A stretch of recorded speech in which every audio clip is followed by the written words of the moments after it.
Stephanie, did you see this?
Town.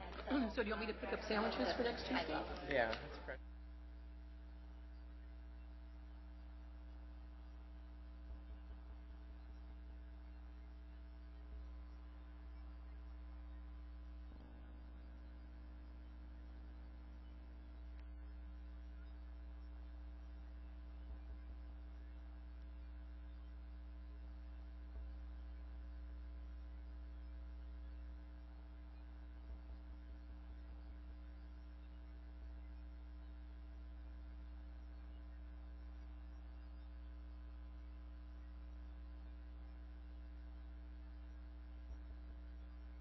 Might not be 6:30 then.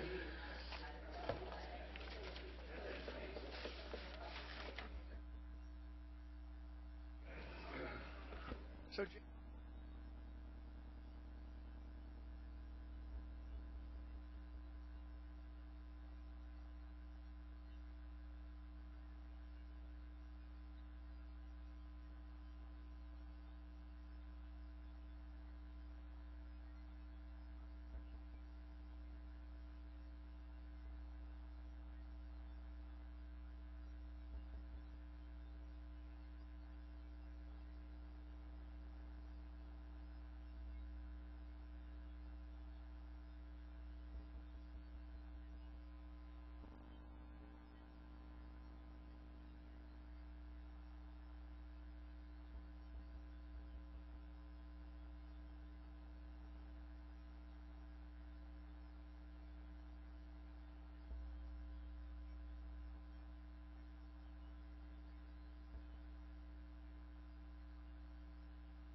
Good evening, everyone. I think we'll go ahead and start our meeting now. I'm sorry we're a few minutes late.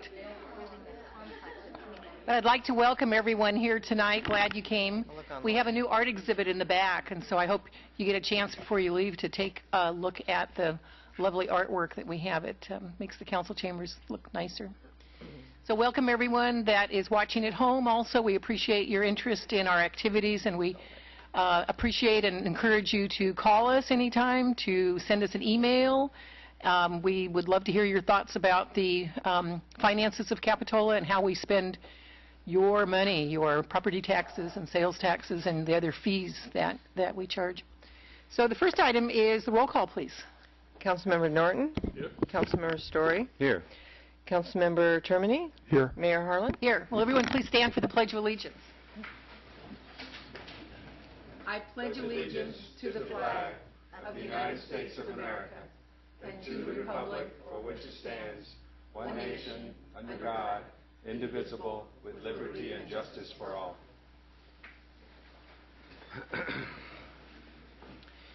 We have some additional materials that we received tonight. We have a letter from the Capitola SoCal Chamber of Commerce and their funding request, and some letters that we received, some handwritten letters supporting services, and we appreciate those very much. And then we received, we also had a letter from a young woman, 13 years old, who goes to SoCal High and had concern about the trash on the beach. And so hopefully we'll be able to increase our cleanup efforts down there so that we have a really nice looking beach this summer and can empty the trash cans more often and keep the bathrooms cleaned and so forth, and clean the sidewalks also frequently so that we'll have a really nice place for people to come this summer. So the next item is City Council Treasurer staff comments. Are there any staff comments? Are there any council member comments? Are there any treasurer comments? Well, I'll just start out by saying that I know that there's going to be a presentation from the FAC committee this evening, and as the elected treasurer, I am on the FAC committee, but I did want to voice a kind of personal opinion and a strictly financial opinion that is separate from the FAC opinion that's going to be presented this evening. It relates to the insurance settlement that we've received, and I just want to let council know that if the decision were left solely up to me, which we know it isn't, my recommendation would be that we apply the insurance settlement in entirety to the Santa Cruz County Bank loan, to reduce the loan, which was an obligation that we took on as a result of not receiving the insurance money. And as everyone knows, that was a result from the floods.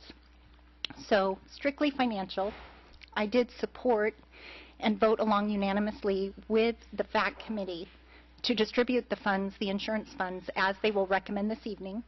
But it's a personal opinion. It's also an elected official opinion, and I wanted to share that. Thank you very much. Thank you. Any other comments before we start? Then we'll go right into our study session, and with an overview by the city manager and the city finance director. Good evening. This is the second proposed budget study session. We'll begin by hearing the Finance Advisory Committee recommendations, followed by community group presentations, and then follow-up questions and deliberations. Our first presenter from the Finance Advisory Committee is Nathan Cross, the Vice Chair, and he's going to discuss the FAC's recommendations for the insurance proceeds settlement. Well, good evening, everybody. Good evening, Mayor and council members. First and foremost, I want to thank Tori for being an incredible asset to the Financial Advisory Committee. She has provided us with an abundance of information that's helped us make some very careful decisions. She is also Johnny on the spot when it comes to getting answers to any questions that she may have not at her fingertips. And we're just looking forward to continuing to work with her in the future. So first and foremost, thanks, Tori, for your support. The FAC committee has met and discussed in depth this money that the city is receiving from the insurance settlement with Pack Cove. As you know, in the past, the Financial Advisory Committee has made some recommendations in the areas of cuts, one of them being that the CIP program for improvements in the community be reduced to help balance the budget. It's with a great deal of pleasure that I say that with the last committee meeting and a unanimous vote in which Kim was part of, and I thank her for saying that, we have recommended that some money be put back into CIP. And if you look up here in the slide, you will see that we're recommending of the total amount of money received from the settlement that 30.4% be distributed to community improvement. As you know, again, that we have recommended reductions in that area in the past. We have been, as a committee, a consistent supporter of rebuilding the reserves back to a comfortable level. And you will see in this particular recommendation that we do believe that we need to reestablish a healthy reserve, and part of this money should go towards the reestablishment of that reserve. In addition, we do believe that it would be a prudent move to start paying down a long-term debt. But because of the need of these other areas, we feel that this is a fair and equitable distribution for the best part for the money that we see coming in from the Pack Cove settlement. Any questions? Are there any questions? I might add, if I can echo your thoughts, Tori is phenomenal. I sit on the committee as well. And the treasurer is a great asset, as are all the members. And we've seen the improvement of the FAC in the last 10 years dramatically. And while financially we did consider the entire amount to long-term debt, we realized that we're not purely a financial institution. We are a public institution. We meet the public needs, and we need the political aspect, which is doing what's right for the city and rebuilding it and splitting it up a little more equitably. If I might chime in just one other comment, because that brings to mind something that we also discussed. The chamber or the council members have adopted a set of tenets, a set of beliefs, if you will, that you serve the community in a certain set of ways. One of them, of course, is to be prudent with your finances. The other one is to make sure that the needs of the community are met. We feel this particular recommendation supports the things that you have said in open meetings in regard to your support of and goal for the city itself. Yeah, thank you, Madam Mayor, and Nathan, thank you for serving on the Finance Advisory Committee. But just one question about, the recommendation and when we talked about paying down debt, but it was, as I recall, the committee had focused on and recommended that it would be the Santa Cruz County loan that would be paid down. And does that recall? That is absolutely correct when we're talking about it. We also had talked about different ways of maybe borrowing money from other sources and paying down the total debt and trying to get a different interest rate that might be a little less expensive, but in the long run, the amount of money that it would cost and time it would cost for city members, employees to chase all of that down for the amount of savings, it just didn't seem to be at that time prudent. However, we did not want to close the door on continuing to look at those things in the future. And Sam, we also took into consideration the fact that in 9 years that debt resets in its interest rate, and paying down this amount will bring it down to only a 12-year term, which is much more comfortable, at least to our finance director, which we took into consideration. Right. And that's what, I think as Kim recognized, that was the particular debt that we maybe had the most exposure and risk with, and we did want to aggressively move on that. Yeah, so this would be targeted, Sam, to that particular area. Yeah, thank you. You bet. Thank you. Thank you very much, and thanks to all the members of the Finance Advisory Committee. We really appreciate their hard work and advice. Now, next would be community group presentations. Well, Madam Mayor, if I may, before we get into the community groups, and this has been a typical practice of mine over the past 6 years now, since I am the CEO of Community Bridges, which is a recipient of Capitola Community Grant funding, I am going to recuse myself from this part of the meeting. But before I did that, if I may, I did want to make an announcement since many of my fellow Human Care Alliance members are here. I wanted to let everybody know that I have submitted my 4-month notice of resignation to Community Bridges, and I will be going into private law practice. So this will be the last year that I will be recusing myself, and I do appreciate the opportunity to have worked with all the Human Care Alliance members and organizations, and next year hopefully I will be sitting up here in a different posture. So thank you, and with that I will now leave the room. Thank you. How many people would like to speak tonight? Just wanted to get a general idea. Good. Okay, thank you. And Mr. O'Sullivan is going to be speaking for the Human Care Alliance, so I'm not going to adhere to the 3-minute time limit. You can make your presentation. And I'd especially like to hear from the new groups that have applied, or if you are asking for additional funds, and what that work will be for, what if anything's new and different. So we're not going to stick to the 3 minutes tonight. We'll give you the time to talk to us about whatever you'd like to say. Good evening. Mayor, thank you for that blank check, but I won't abuse the privilege. I'm Will O'Sullivan, 30-year resident of the city. My wife and I and our 3 daughters have spent our happiest days here, and anticipate that we'll be here for the foreseeable future. But tonight, I address you as a representative for the Human Care Alliance, and we are, as Council knows, a group of partners to the city in delivering essential human services to city residents and countywide.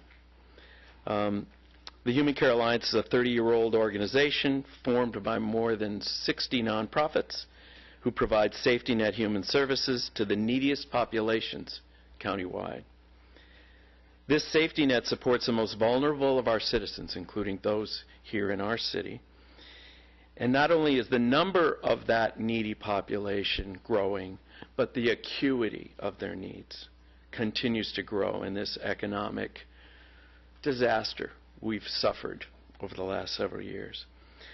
30 plus of those programs are your partners in delivering these services. You fund us, and you partially fund these essential services, and your investment in that human service enterprise is critical to your residents. And it's part of the quality of life that we in Capitola, I think, enjoy, because we not only invest in physical infrastructure improvements, and we not only, with your leadership, provide excellent fiscal management of city resources, but we also invest in the human service infrastructure that serves Capitola residents and this county so well. But we're being squeezed, as Council probably knows, and stretched at the same time as organizations. And so we look forward to your conversations tonight and your decision making over the next couple weeks. As Council is well aware, we went through a very difficult time as a city and certainly as agencies last year, when for the first time in my recent memory, Council had to limit the amount of funding that our agencies received. What we ask tonight is that we restore the level of funding that traditionally Capitola has invested in that human service infrastructure, and go back to the fiscal year 11-12 levels, at least, to restore some of the cut that was suffered last year. We all suffered through that emergency, contingency disaster that the city suffered, but our work went on. And in fact, again, the people we serve as safety net services, their needs only get tougher as time goes on. We are often able to intervene to prevent public safety responders from getting that next emergency call with a troubled adolescent, a mistreated elder, a domestic violence victim, and we do provide the caring help that assures residents that quality of life in this city is not just a tagline. Nathan mentioned, I think his reference was to the budget principles. Budgets express our values, and this city council and this city manager and finance director are all committed to good fiscal management, excellent fiscal management of the city's resources, and public improvements such as the CIP, which perhaps we can resume at a pace that it deserves, but also public services. And we're part of that infrastructure that you provide to your citizens. So with that, I'd like to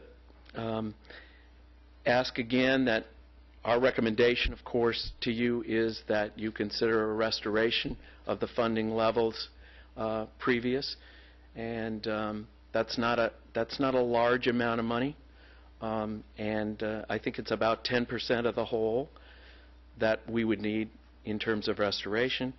I think the other things we would bring to Council's attention, there's been a lot of discussion about establishing some sort of a formula so that in good years and bad years, our funding levels are tied to the city's fiscal health and fiscal and budgetary, the ebbs and flows of that. And that means in bad years, like the last couple years, we would probably receive less funding, but perhaps in good years, we could grow this funding level and these services, which could use some growth for sure. And some sort of a percentage of general fund revenue might be a way of doing it. Council, I know, has discussed this in the past, and at one time, I think way back when, there was such a formula, which was abandoned soon afterwards. So we would ask Council to consider that as we look ahead to next year. And the other thing we'd say is, as your partners and as deliverers of public services that are funded by the city, perhaps in terms of access from residents, if we were able to, on the city's website and maybe the charter cable crawl, we could do some links to our own websites, our agency websites, if that would be possible. It might make access to services that much easier for city residents. And I think we're probably in a digital infrastructure improvement mode, Jamie, that might allow for that. And maybe we have some people on hand now that could really help us with that. So we'd be glad to do that. If anything that would provide better access to services, we'd love to be part of. With that, I'd like to call up Shauna Mora from the Conflict Resolution Center, and she's going to take us through a short PowerPoint, which will make me stop talking and maybe give you some visuals. And, Thanks very and by much. the way, we're not going to make a decision on this part of our budget tonight. We're just taking information and asking questions for clarification. We have a council subcommittee that hasn't met yet. They're going to meet next week. And so the decision will be made maybe next Thursday at our budget delivery session if we're ready to do that, or maybe the meeting after that. So stay tuned. Good evening.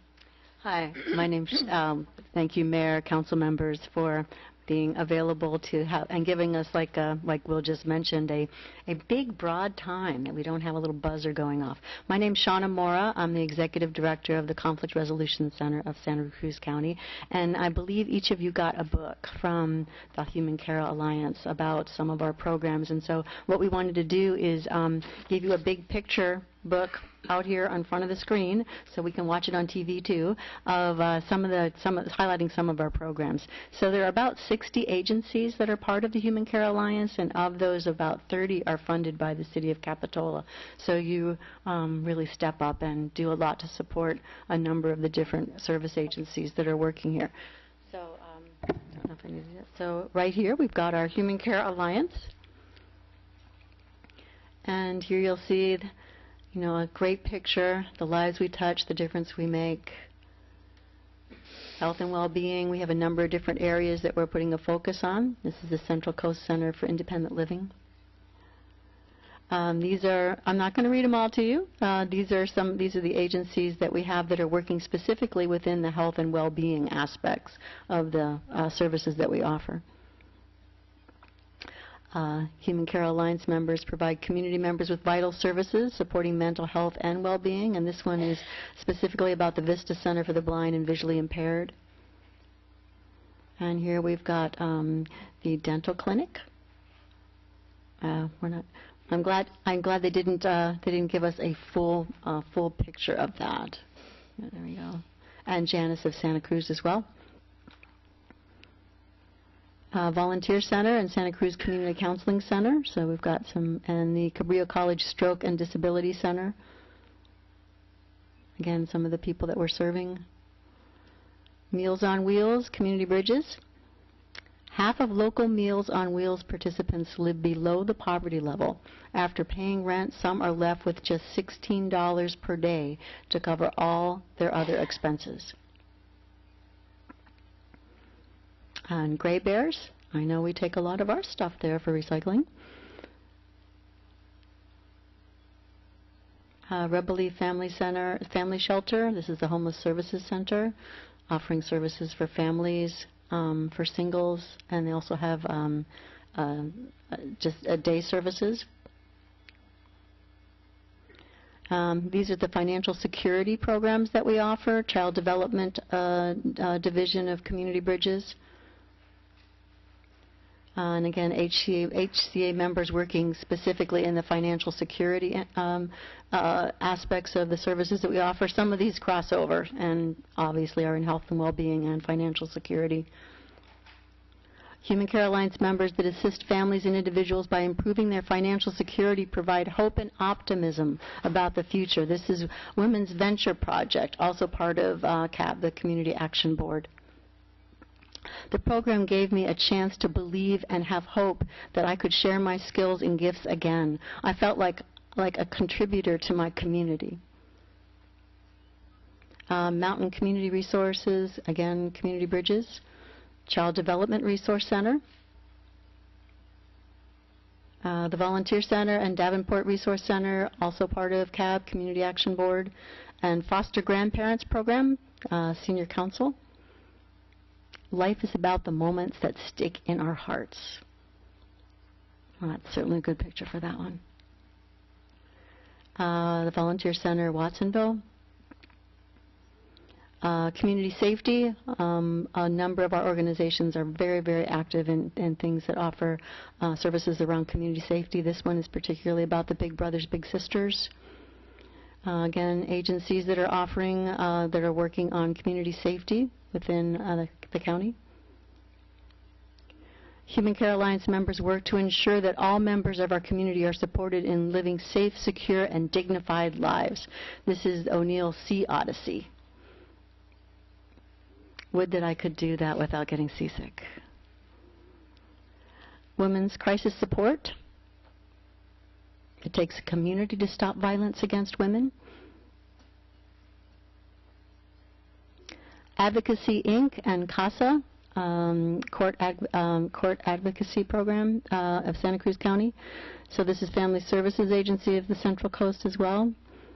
Thank you for being such a great source of support and resources for sorting out the care and needs of my parents.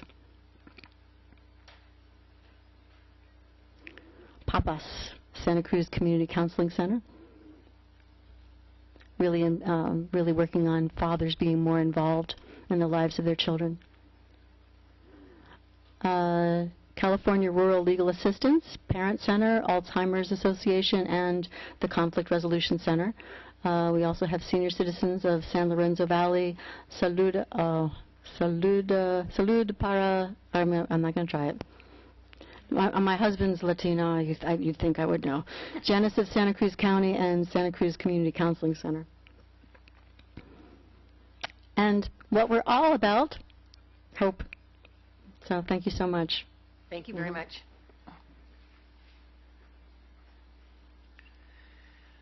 Who would like to speak next? You want to shall we just go row by row?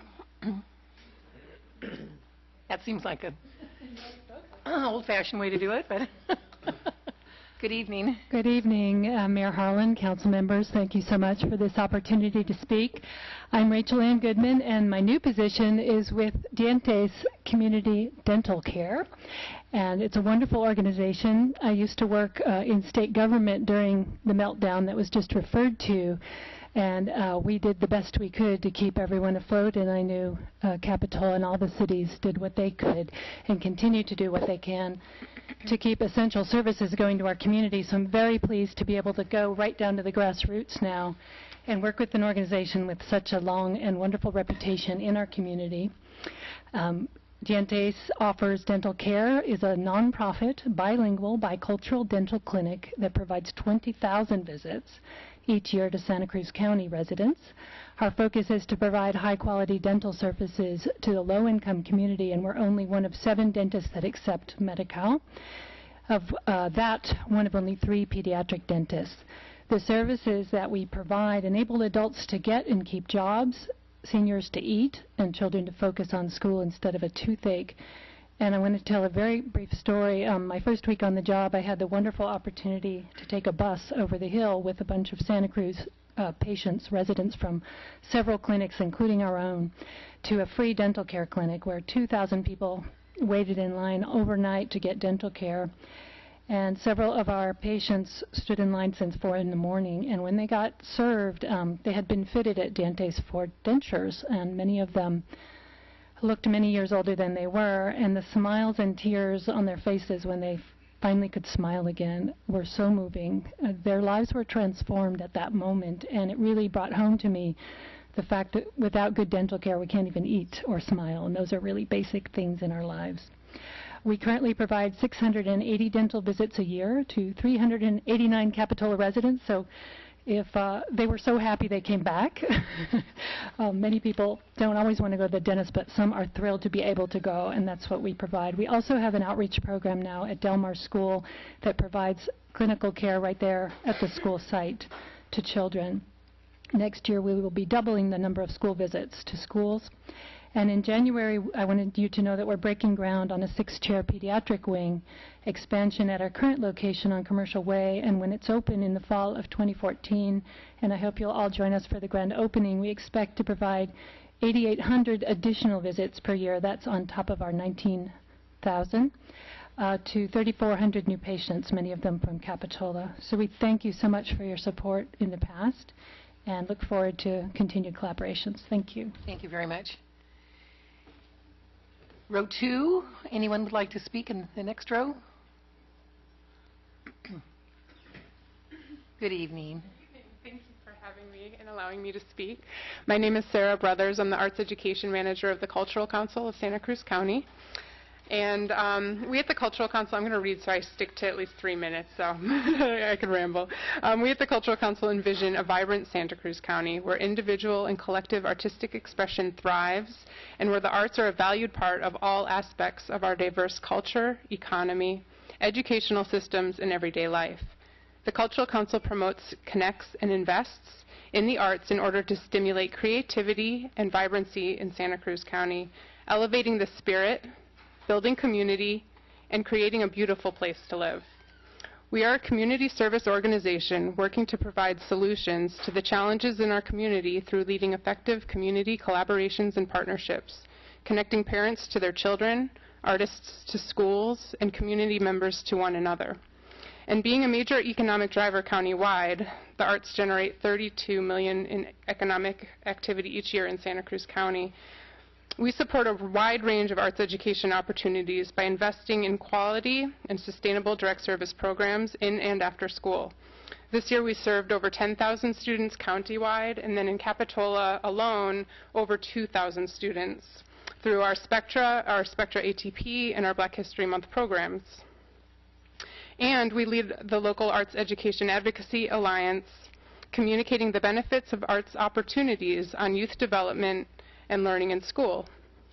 We provide grants and technical assistance to numerous organizations that provide programming for Capitola residents, including KUSP, Poetry Santa Cruz, the Cabrillo Music Festival, the Santa Cruz Symphony, and so much more, and have provided direct grants and professional development opportunities to the Capitola artists over the years.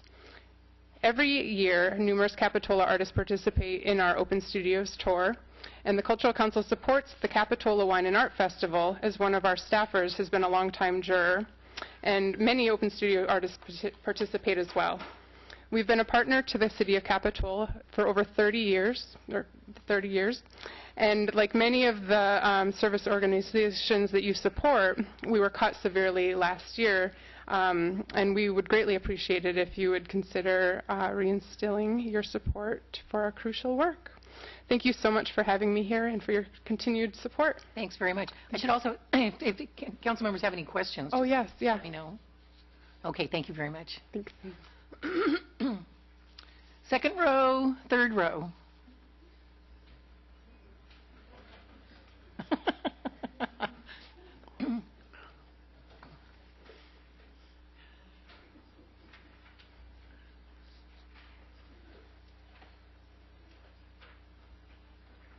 Good evening. Good evening. Thank you so much for having us. My name is Sharon Papo. I'm the new Executive Director of the Diversity Center. The Diversity Center is the countywide LGBT, lesbian, gay, bisexual, transgender, and queer community center. And thank you so much for considering our proposal. We put forward a proposal for 2 programs. It's a new proposal. And these programs are our Triangle Speakers program and our 60-plus senior program. Our Triangle Speakers program is an educational speakers bureau that speaks not only to schools but also in the community, sharing experiences of the LGBTQ community that also helps to open hearts and minds and address prejudice in our community. The 60-plus program is also a really critical program because our LGBT elders are so often underserved, and it's estimated that 95% of LGBT seniors go back in the closet when they enter hospitals and nursing homes because they're so afraid of abuse and neglect, and so they don't show up as they are. And because of that, there's often increased social isolation because they're afraid to reach out to help to some of the wonderful services that we have in the communities because they're afraid they won't be welcomed when they arrive. So what we do is we address that in 2 different ways. We have senior socials, where we bring seniors together to address the social isolation and to connect them to welcoming community resources. And we also have an education piece where we do trainings. We did one recently for hospice. Jane did it. It was phenomenal. And for hospice workers, so that they can meet the elders in the community and help them in their most vulnerable times. And we serve 375 Capitola residents in our programs. And now I'm going to pass it over to Adam Spickler and Jane Spickerath to share a little bit more about our programs. Thank you. Thank you. Good evening. Thank you, Mayor, council members, and staff. I always have to lower this when I speak into a microphone. I just want to say I was really thrilled when I walked in. I know almost everybody in the room, and these are amazing people working at amazing programs. And in an ideal world, staff and council members are going to find some, if not all, the funds that are being requested tonight. I wholeheartedly believe that. I'm really proud of the folks that are behind me and knowing everybody's here doing this good work. The Diversity Center is coming to you in a new capacity, unlike I think most of the people in the room are folks you're familiar with. So I'm really grateful to be able to be here. Sharon did a great job kind of summarizing the 2 programs in ours. We have a lot of programs at the Diversity Center. These are 2 of our key programs. And the thing that I just want to really briefly touch on is that in both an indirect and direct way, the programs we provide make a difference to people who live in the city of Capitola. There are seniors who, because Triangle Speakers has done some really specific panels and trainings with senior service providers, those providers at agencies throughout the county are really understanding cultural competencies and how to work with the LGBT population as they age. And so folks who are seniors in Capitola who might otherwise stay in their homes far longer than it's safe, we're trying to help stop that from happening. And so we hope that you'll consider this funding, thinking about there are indirect ways all the time that we're working in our community in addition to the direct services that we do. And we're here to answer any questions that you have, and really, really grateful to be here for the first time. So thank you very much. Thanks. I think that's really important also to have sensitivity training at Dominican Oaks and all the nursing homes and all the independent living centers. You know, as a nurse, I come across these issues from time to time, and there's just a huge need out there for training and cultural competencies, you say. And we're good at it. Good evening. Good evening. So I've been the volunteer coordinator for the 60-plus senior program for about 4 years, and on the committee for about 3 years before that. And I started doing the LGBT age and cultural sensitivity trainings about 7 years ago when I came out of getting my master's in gerontology degree. My heart is just so passionate about the care of these seniors. I was in Sacramento with my board hat on for Seniors Council a couple weeks ago, and I heard someone say, we're caring for the most vulnerable in our community. And I had to stand up and say, I'm caring for the most vulnerable of the vulnerable, because the LGBT seniors are, by all research, the most underserved of any senior population. So I want to just share a little bit of background of the presenters that we've had at our senior program and why I bring them to our group, because we know that our members don't necessarily feel welcomed at senior centers and other mainstream agencies. So we've covered topics after the lunch. We have always a presentation. We've done legal issues, Medicare Part D, pet companionship, senior exercise. We've had end-of-life issues with advanced health care directives. One day, 60 advanced health care directives were filled out by our members and signed, and we had notaries. We've done estate planning, elder abuse, LGBT retirement options, identity theft and protection, home maintenance. We try and connect with mainstream agencies for as many things as we can. We don't want to recreate the wheel. Our presenters have been an example: Dr. Grace Lorenzen, HICAP has come, Dr. Jerry Solomon, Hospice, Family Service Peer Support, the Volunteer Center, Gray Bears, Watsonville Bassoon Quartet, Eileen McCusick, who's a wonderful nutritionalist, the Santa Cruz Regional Transportation Commission. We really try and wrap them up with as much information as we can to empower our elders. And we've also started to go out and get sponsorships so that we're not dependent upon our community members. Many of our sponsors have been Comfort Care Companion Service, Oak Tree Villa, which you mentioned, St. John's Helpful Shop here in Capitola has sponsored one of our luncheons every year for about 5 years. Aptos Pet and Feed, Go Green Cab, and then other LGBT professionals also give small sponsorship. So thank you for your time. Thank you for the considering the option of the grant for the Diversity Center. And any questions? Dennis? I'll try and be sensitive with this question, but why do you think that you need public funding to do this, what you do? I think because, on my part, because so much of the public dollar goes to agencies which don't welcome LGBT seniors. That's the bottom line, is that we've had to provide as much help as we can, but we're still steering them to agencies. The cultural sensitivity training is about teaching the workers at agencies the history of the LGBT seniors in this current cohort and why their lifetime of discrimination and abuse and prejudice has led them to be so hesitant to come to agencies. So yeah, I think it's about they're not getting their fair share of public dollars, and so we're trying to find a way to help them. Do you I'm talking to all of you, I think. Do you receive aid from any of the other government agencies in the county? We don't, and we've never asked. This is our first time. Okay. And I Okay. think you wanted to say. Yeah, I just want to add real quick. And by the way, I wear a couple of hats in the community. I'm here as a board member for the Diversity Center. I just want to make sure you guys are aware. Okay. So in 2008, when all of us started to go through the fiscal meltdown that we did, we experienced large private donors that we had gotten some grants from, much like a lot of other community organizations here, that unless you're San Francisco or LA, we're not going to fund you anymore. For the LGBT community to do public work for the public good, because it really is the public good. Being LGBT is not a political issue, it's a human issue. And I don't mean that to be snide in any way, it's just that's a truth. It's a public issue, a public health issue oftentimes. That being said, we lost funding in an arena where going to the local community is a lot harder. Folks here have for a very long time already been chosen where they're going to donate their money, large organizations and individual donors.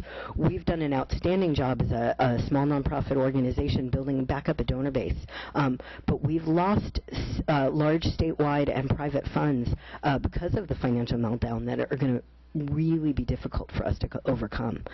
And where that leaves us is as the one of the only agencies doing the type of work we do on the Central Coast, let alone in Santa Cruz County, meeting a unique need and struggling like everybody else, but with a much smaller pool of where to get funds from. So for us to come to government and talk about the need for public funds, I think is fair of us to do. And I hope that if you feel in your hearts that there's a political issue because we're an LGBT organization, let's have an open dialogue. We know this is the first time we're approaching you asking for funds, and we know that there's protocol with that as well. But let's have an open dialogue because we'd love for this relationship to begin. So, thank you. Thanks. Thank you very much. Thank you for your time. You're welcome.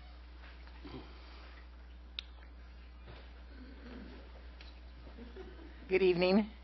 Hi, Clay Kemp, Executive Director of the Seniors Council, operating the Area Agency on Aging of Santa Cruz and San Benito counties. And I wasn't planning to speak, but I really want to support the Diversity Center and the last three speakers we had up here. And the issues they brought up, particularly around seniors, are so relevant all across the state and in our community as well.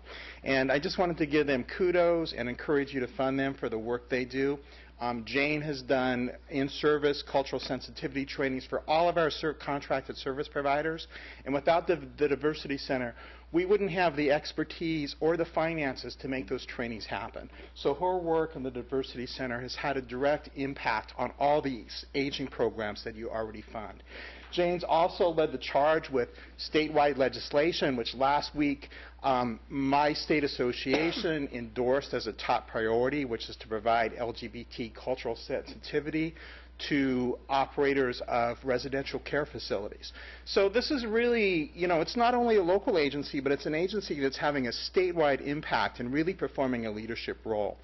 And just one last thing to leave you with, we talk, AAA directors around the state communicate frequently, and my companion in Monterey County has often talked to me about how much he wishes there was a Monterey County equivalent to the Diversity Center, and he's actually spoken how when he retires, that might be one project he would take on, is starting such an equivalent. And he considers me and our community extremely lucky to have this resource available to our community and just to our seniors, let alone all the other programs they provide. So I'm up here just to endorse the comments you heard before and encourage funding for them if you can find it at all.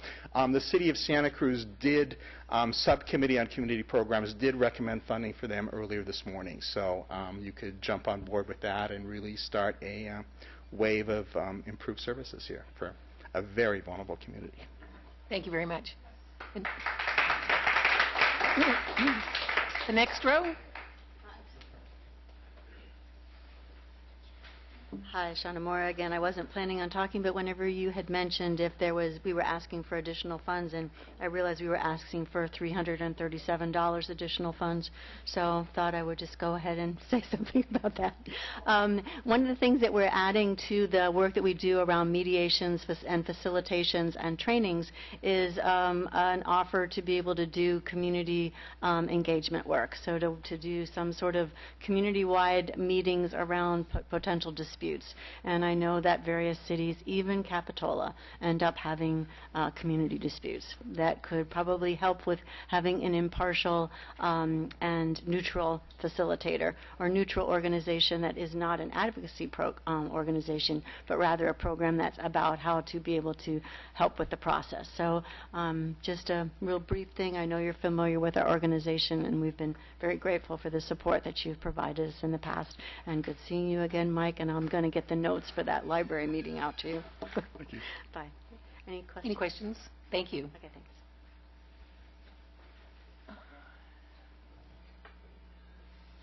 Good evening. So good evening, Mayor and council members. My name is David Dimmick, and this is Karen Eddy.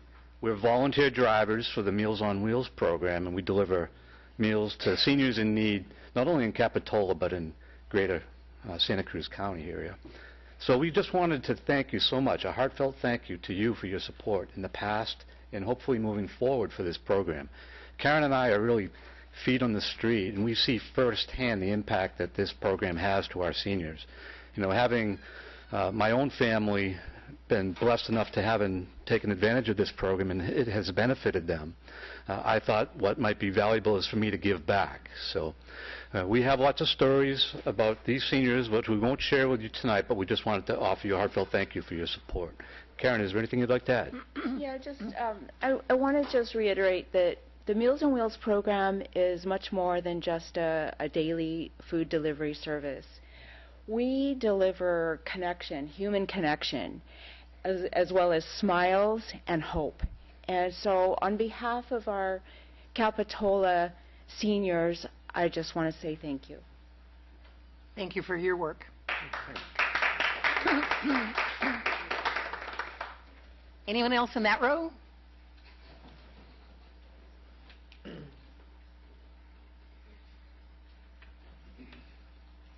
Good evening. Hello, my name is Adam Steckley. I'm from O'Neill Sea Odyssey, and thank you for having us here tonight. O'Neill Sea Odyssey provides a hands-on ocean science and mathematics lessons for 4th through 6th grade students on the Monterey Bay.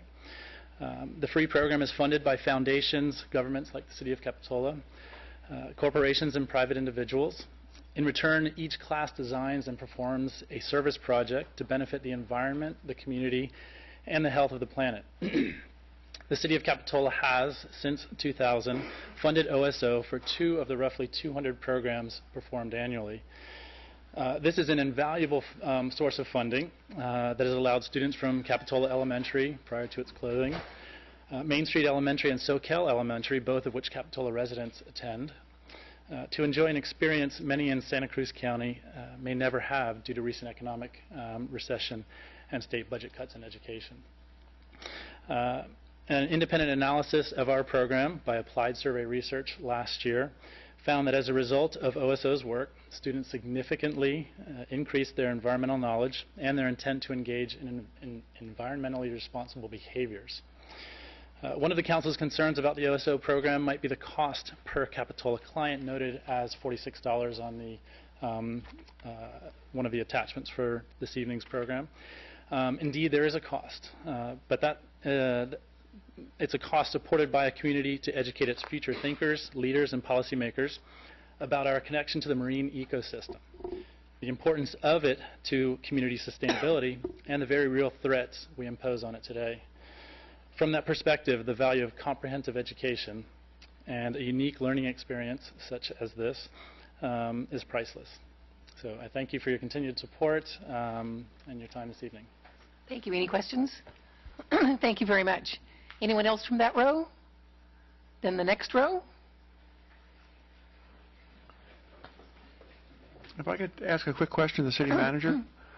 Jamie, maybe you could pass on to Lisa Murphy. Oh, Lisa Murphy's back there. You know, the percentage that was just quoted is correct. And the charts that the council's given, the column heading is percentage, but the expression in the cells are decimal, which makes it look like 0.01%. It's actually 1%. So maybe you could just do a quick global change on that and send it back out to us. I'm sorry, can Can you point out where you were? I didn't hear that. I didn't hear you from back there. Look on your chart under Capitola clients and percent of Capitola clients. The heading is expressed as a percent. The numbers in the cells are presented as decimals, which are correct, but they're not a percent. So you're 2 decimal points off. I don't see a decimal point. I have decimal points going out like pi to You do? 28 figures. You have this? Mine doesn't look like that. No, that's no. Here, take a look at this. I don't know. That's not what it looks like. That's what It's probably just your operating system interpreting the data. It was sent to me by an Android product, okay? Does it say 2008 at the top of it?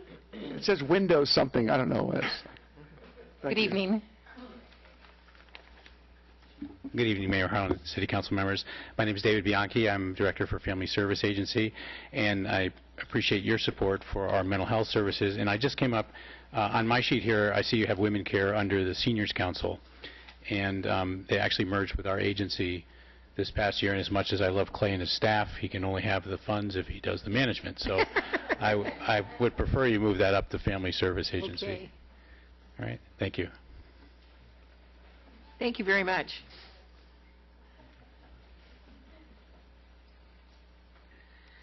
Who else from that row would like to speak? The next row?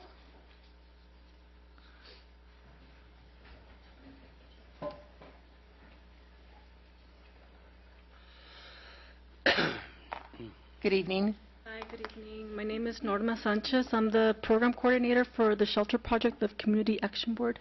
I'm just here to thank you for your past, current, and future support, and remind you and the viewers that we offer rental assistance to prevent eviction. Even though we lost the redevelopment funds, we got some federal grants. It's called the Emergency Solutions Grant that helps us provide continued rental assistance. And I just want to put the number out there, 457-1741, extension 152. That's for the rental assistance.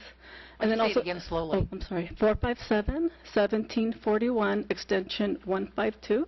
That's for the English, and then extension 153. That's for the Spanish. And also thank you because we're also able to continue to do motel vouchers for people that have homeless individuals and families that have medical emergencies. We also offer the voicemail service, a very important service for people that don't have access to a cell phone, can't get messages. We provide them with a voicemail with an extension number so they can get messages from service providers, potential landlords, potential employers. So thank you very much for your support and for helping us continue to do our work. Any questions? Thank you very much. Sure. Good evening. Good evening, Council. I'm Tim Bratton with Gray Bears. I just want to thank you for the funding that you've provided us all these years on behalf of 350 Capitola older citizens who received a big bag of groceries this morning. We appreciate that. And just something new, we had our annual volunteer luncheon recently, and the top 7 the highest number of hours volunteers were over 1,000 hours, and the top person was 1,800 hours of volunteer service to Gray Bears. So I just thought if I could get some of my staff to put that many hours in, we'd be a lot more efficient. No, I'm kidding. But it was that's just the latest thing. So thank you again for Thank you very much. supporting us. Thank you. Good evening. Hi, I'm Amy Basso, and I'm here to represent Campus Kids Connection. I'm the preschool program director, and I've been a big part of the Opal Cliffs preschool opening this year, and the way that the funds have benefited our community has been amazing, watching all the families from Capitola come together with their children at the preschool up there. So thank you very much for your support. Thanks. Good evening. Good evening, Mayor and Council members. My name is Brooke Johnson. I'm with Second Harvest Food Bank, and I also want to thank you all and the City of Capitola for your continued support of social services. Last year, we distributed over 203,000 pounds of food to City of Capitola residents, more than 60% fresh fruits and vegetables, and we've been working to expand our services within the city of Capitola. The way the food bank operates is in partnership with other nonprofits that we provide food to, as well as churches. And this spring, there was a new food pantry that opened at Bay Avenue Senior Apartments. So we're working with them to provide food, and they are serving not only the residents of those apartments, but also the surrounding neighborhood. So I just want to let folks know, since I know there are viewers at home, if you need food, you can call our community food hotline at 662-0991, and we'll direct you to a food assistance program in your neighborhood. And so we're now serving up to 1,620 Capitola residents each month, and we really do appreciate your continued support. Thank you. Thank you very much. Anyone else from that row?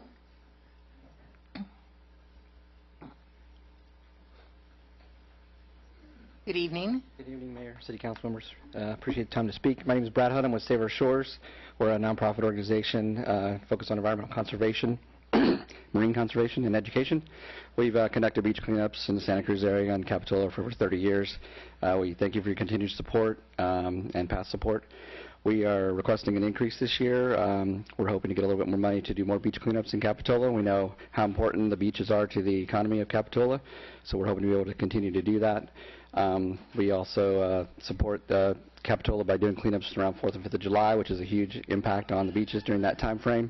One of our staff members recently was on Capitola Beach with their family visiting, and they actually had to do a cleanup that day because unfortunately the beach was quite populated with people, and it was quite dirty. So we did that cleanup free of charge. And so we're hoping to continue to help you with those beach cleanups and keep the beaches clean for you. So thank you. Thank you very much. And Soquel Creek. Yes. Thank you very much. Who would like to speak next? And you can start lining up if you'd like also to get ready. Hi, my name is Good Warren evening. Klepich. I live in Socal. I would like to compliment the police department for responding last week very quickly. There was an incident in Capitola where somebody was swinging around that could be actually considered as a deadly weapon if somebody would have hit over the head. They found the person running towards the ocean, and they arrested him, and the response was probably within 1 minute and 30 seconds they came. So I just want to compliment the police department. Thank you very much. Thank you very much. Have a nice day. Thank you. Who would like to speak next? Is that everyone? Okay, we'll have a little wrap-up. So just a little wrap-up, Mayor. Thank you. As you've heard, and you were open to additional funding requests this year, that was part of the process you agreed on.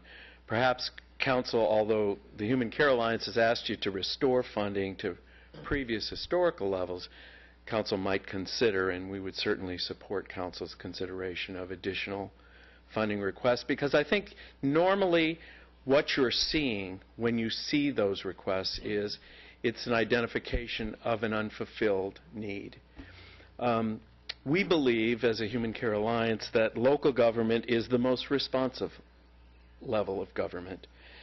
And we count on you as our elected leaders to respond and invest in this essential public service enterprise that we in the community-based organizations, the Human Care Alliance, represent. This council and this city have shown leadership as a jurisdiction in not only establishing funding for these purposes some 30 years ago, but sustaining that funding and that investment over time. And we recognize your leadership. We're thankful for the city's investment and leadership in this way. Council knows firsthand, all of you volunteer, many in some of our organizations, you know that we deliver. And one of the reasons Capitola is not just a great place to visit, but an even better place to live and thrive, is that it takes more than a village. It takes a community, and a community that cares. And we recognize that this community does care, and we ask you to keep caring and investing in those essential services that we provide. Thanks very much. Thank you very much. Is anyone here from the Domestic Violence Services or the PAT Child Care Services? They submitted a new application. Santa Cruz County Office of Education submitted a new application. And the Young at Heart Project submitted one. Okay. Were they notified, Jamie, that this is our hearing tonight? Yeah. Yes. Okay, any other discussion about the community groups right now? Any other questions, Dennis? Well, first of all, I wouldn't like to see these proceedings closed without Kathleen Johnson saying something to us. I mean, this is a ritual. Bye, Kathleen. Well, you are a regular here. I've never had that request, so thank you, Dennis. I would like to follow up with a lot of what Will said, that number one, you do continually support this organization of community-based safety net services consistently, sometimes not as well as we'd like, but often with the very best of intentions, and we always know that you have every intention of restoring and increasing because of the increased needs. And there was also a comment from Will about your constant, the ability of Capitola to be not just a village community, but a full community of residents. And I would be absolutely remiss in not accepting the fact that you are always supportive of so many new ideas, and also to acknowledge the effort that your police chief and his department have made in focusing efforts to ensure that there's a collaborative working relationship between the Ombudsman program and the police department to ensure that residents of your community are safe, that appropriate responses are timely, and that there is good communication. And it is truly a model of what hopefully other jurisdictions will step up to. We know you represent that, and you did a really good job in hiring your police chief. So thanks, Dennis, for asking me to come up. I surely appreciate it, and I do appreciate all that you do and all of the support that you've shown all of us, and we know that you'll attempt to find additional dollars to restore and increase the services that are needed in the community. Thank you. Thank you, Kathleen. Thank you. Any other comments about this request? I'd just like to comment on additional applicants here that didn't show up. I mean, it's going to be real difficult for me to bring them into the fold if they don't appear in a night that they've made requests for. So I think we should actually go back to them and give them opportunity. In other words, if we could just notify them at the next hearing that if they wanted to address this before we make a decision, they have the opportunity to do that, in all fairness. Sure. Okay. We're gonna meet next week. So. Okay. Tori, is there anything else on this? No. The next item would be just to review some of the follow-up questions for staff. Okay, then I will say thank you all very much for being here, and we'll have Sam Story come back in and join us on the council. Take a 5-minute break. And we're going to take a 5-minute break.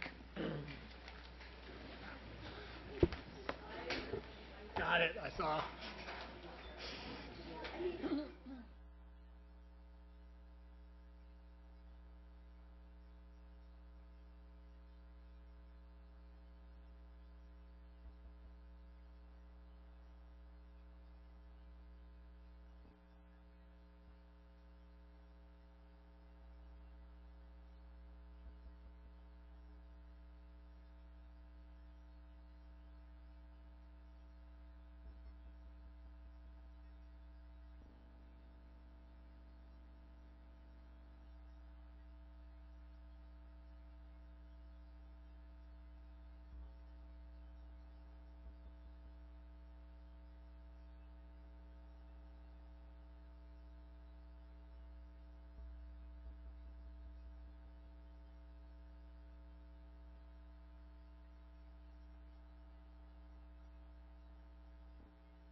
Okay, we're going to continue on with our meeting, and we have slide presentation and a chance for questions to be asked and answered, and we can also go through the budget page by page if people have questions, or we can wait until next week when Ed's here. I think he'll be back by then, and do it then, whatever people would like to do. But let's go ahead and do the slide presentation first. I'd have a couple of just not deliberations, but questions of staff to bring back to us for the next meeting. Sure. Oh, yes. The first thing we're going to do tonight is we're going to bring back a little bit of information based on the questions that we received last week. Relatively short presentation, and then we're available to answer questions or take any other direction you have tonight. Our next meeting is scheduled for 1 week from tonight. So one of the questions that came up is how do we look in our debt ratios? And the debt ratio within the benchmark study looked at 2 different years. One was the year where we had just the street sweeper debt, and then it also looked at what would our debt ratio look like compared to our benchmarks when we added the Pacific Cove debt. And that was just updated to reflect the actual debt service during that time. It was just below 2%, and just looking at the different benchmark cities, we're the second lowest. If you look at the fiscal year 13-14 budget, we weren't able to get all the financial statements for all of the cities, but looking at it from the benchmark year, Capitola is in the third, still the third lowest, and it's just above 2%. And when you could see our neighbor Scotts Valley is closer to 6%. Now, in the benchmark study, Bill Statler had identified that 6% was an excellent ratio and is also indicated of good financial management for all cities. So looking at this, Capitola is just above 2%, and actually that represents debt service to revenues, and part of the revenues will increase in the following year due to the Pacific Cove meters. So that particular year only represents 30% of the upper lot, whereas in the next year it should go up to 50%. Corey, do you have hard copies of this? I'm sorry, I can't read that. I can't even see what's going on there. That was the problem with the last thing is I asked to have hard copies made so we can follow with it when you do this. I can't see that. Sorry. Okay, I sent some electronic copies out, but next time I will print some beforehand. Okay, thank you. So contingency and emergency reserves. On the contingency and emergency reserves, it's looking at what is in the proposed budget, and you can see that with the recommended $300,000 that's placed into the reserves, we move from close to 1.5 to 1.8 in next fiscal year as far as funding goes. And then you can also see that in fiscal year 16, we're right at the point where we're reaching our maximum. Whereas if you look at the proposed number, we reach our maximum at the end of fiscal year 17. So we're starting the year in fiscal year 17 as almost right at the mark. Just some multi-year milestones, the difference between operating revenues and expenditures. We wanted to see how the long-term debt and how the tax measures affect each other. So looking at 2012, we had an unusual year. We had an additional RDA admin allowance. We had sufficient salary savings. We had increased building and planning fees from the new major retailer. We also received an additional RDA distribution, which is a piece that came back from some funds that were recaptured. And we had to allocate an additional $220,000 to cover the prior year deficit. In 2013, the large portion that we're below the line is really because we're putting $350,000 into reserves and we're taking $200,000 out for clawbacks. So we have sufficient fund balance to cover all of those items. In fiscal year 13-14, we're breaking even. Fiscal year 14-15, we have a little bit of residual. I believe it's close to $141,000. And in fiscal year 16-17, you'll notice a decline. And that decline in fiscal year 16-17 is primarily due to the reduction in the administrative allowance. We're projecting that the full administrative allowance will go away in those 2 years. Possibly it could go away a little bit earlier. In fiscal year 17-18, Measure D expires half the year, so we'll be losing $527,000. We'll also have some fund balance to help us pay off that pension obligation bond. Within the pension obligation bond, we have close to $400,000 in extra funds. So that year, the general fund will only be contributed to $240,000. Also, because of our plan to replenish reserves, we should be completely done with that replenishment process. And we will be funding CIP at $350,000. So in that respect, we'll have a little bit more funds to operate on. In fiscal year 18, 19, and 20, you'll see that the remaining half of Measure D expires, but we're still operating at a positive ratio.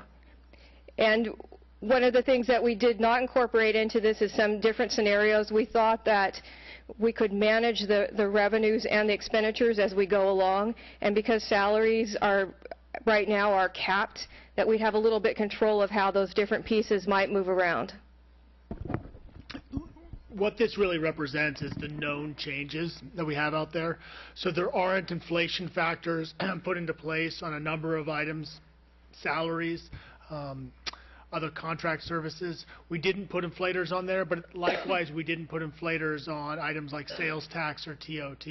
So really what we're focusing on is sort of the status quo budget, looking out and looking forward, and looking at what are the known things that we see coming down the pike. The nice thing for Capitola, it has its drawbacks, but one of the nice things is that a significant portion of our revenue is derived from TOT and sales tax. While volatile revenue sources, they do tend to grow at about the same pace as the overall economy.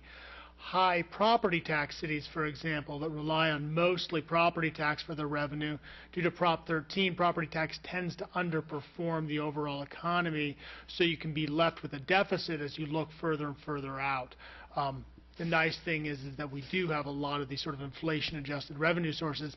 Unfortunately, they tend to move around a lot, which can lead to year-to-year shocks. While the slide is up here, perhaps one of the things for the next meeting is if you could, when you do the look ahead to the 14-15 budget, which is part of our current budget, tell us how much we would have to add additionally to reserves to get us complete, not in 16-17, but in 15-16, in preparation for the shortfall that's going to take place. In other words, one of my goals could be that we're fully funded in reserves by the end of the 2015, so we're in a perfect position should we go negative for those 2 years. Okay. You follow what I'm saying? So moving it up to 14-15? Right. I know we were, with only 300,000, we were able to pick up an extra a year in our goal. If we could pick up one more year, we'd be in a perfect position to weather 2 negative years in a row. Yes, we can look at that, and we could also say maybe the distribution of the CIP is maybe higher in one of the out years, and look at it that way. Sam. Yeah, thank you, Stephanie.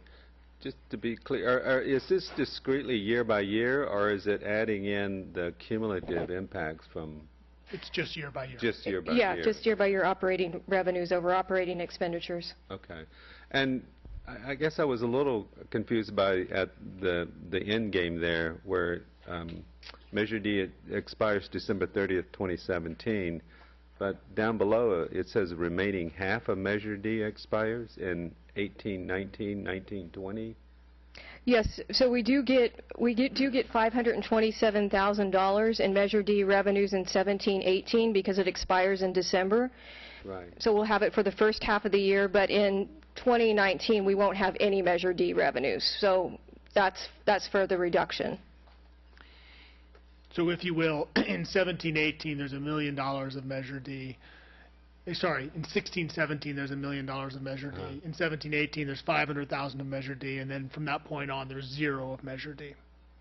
Okay, so that all that note is reflecting is under fiscal year 18-19, 19-20, is that there's no Measure D. The remaining half of Measure D expired in 2017. Yeah, it's gone already. There is no more Measure D. Okay. Yeah. All right. That's right. Is that RDA $200,000 clawback for sure? We've written the checks. Okay. Yes. That's pretty for sure. Yeah. Okay. I mean, there's we're not for sure in the admin fee. Allowance, that if Yeah. The admin allowance is still up for grabs, and there are other pieces associated with the RDA dissolution which are unknowns. I've mentioned to you many times that the state of the Rispin property is still in a little bit of flux. Frankly, I think we could potentially contest those RDA clawbacks at $200,000. Unfortunately, the only option left to us would be to engage in litigation to try to get it. As I've mentioned to you before, there's more than 100 cases of cities versus the Department of Finance related to this RDA dissolution, and I think in the next 6 to 9 months there's going to be more clarity about our likelihood of success in such litigation. So that money has gone out. We could try to get it back. The RDA allowance, you know, it's a year-by-year decision, and the Department of Finance is looking over our shoulders on it. Is there a point at which, you know, we're sort of waiting for case law to exist on this? And is there a way, heaven forbid, that we can say to the Department of Finance no, and just not write any checks to them and just say, you know, you guys haven't figured it out yet, we're not going to do anything or give you any money? What are the ramifications of that? Maybe I should be asking the chief. Unfortunately, I don't think the jurisdictions that have refused to pay the Department of Finance has proven very successful. One of the positive pieces of news is that the City of Capitola did receive what's called a finding of completion from the Department of Finance. In other words, they've determined that the city has completed the dissolution process and done everything we needed to do, which does have the added benefit of potentially we can look at reinstating the original co-op loan, which would again possibly bring some revenue. It wouldn't be till the out years, till probably 17, 18. But there is the potential for a payout there. So they've held a carrot out there to play nice, is this finding of completion, which we've now obtained. And at this point, the Department of Finance shouldn't be demanding more money. We're down to the state controller's audit, whether they're going to come after the Rispin property. I'm sorry this is so complicated. No, it's not complicated. It's just frustrating because I know even with the certificate of completion, that completion is a totally different definition to the state than it is to us. I think that's an accurate statement. Okay. Yeah. Okay, any other questions on this page? Well, then we'll go on to the next slide. I think our Public Works Director is going to provide a little bit more information about the Environmental Projects Manager and about the job description, which we've attached to this packet. Exactly. You had asked to see the job description. So we have the draft job description. It's still, if you want to make any changes, we could do that. Lisa did meet with the union and went over the job description, and I believe we have concurrence with them to move forward with the positioning. So really quick, we're looking at reclassifying a position that's currently shared between the Planning Department and Public Works to this position. Primary function will be to ensure compliance with the state mandated or federally mandated Clean Water Acts, mainly in the stormwater program. The Clean Water Acts also regulate waste discharge, sewer permits, which the county does for us. But we do have a waste discharge permit that we're required to keep and maintain for stormwater. And doing that requires us to implement and keep implementing on an annual basis from now on forever a series of programs revolving around public education, monitoring, implementing. There's going to be a new part of it coming up in the next year or two that requires us to litter removal from within the storm drains, things like that, that we need to stay on top of and be implementing. In addition to the stormwater, and a part of this is the new phase of the stormwater permit goes in place in 2013, is we will be assuming all of our project review for drainage improvements from Zone 5. Actually, I think that is a big benefit to the city. The state has mandated what they call their post-construction requirements. Best way to describe it is improvements that need to be done on any project now to reduce and address pollutants in storm drains and also the volumes coming off of any project. The state has set some minimum standards that we have to meet for any project down to a 2,500 square foot parcel has to address it. The county has adopted their own standards, which are in excess of what the state mandates, so they've gotten a waiver.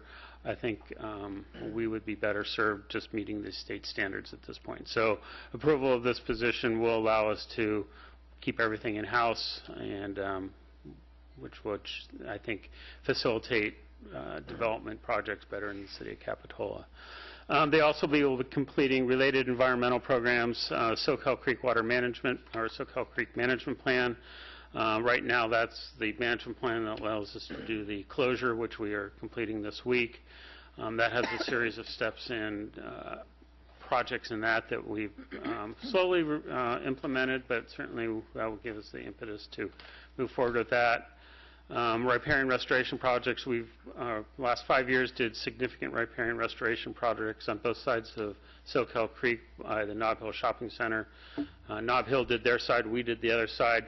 We agreed to do the maintenance on the Nob Hill side, so we've been doing that for the last couple of years, and we want to keep those going.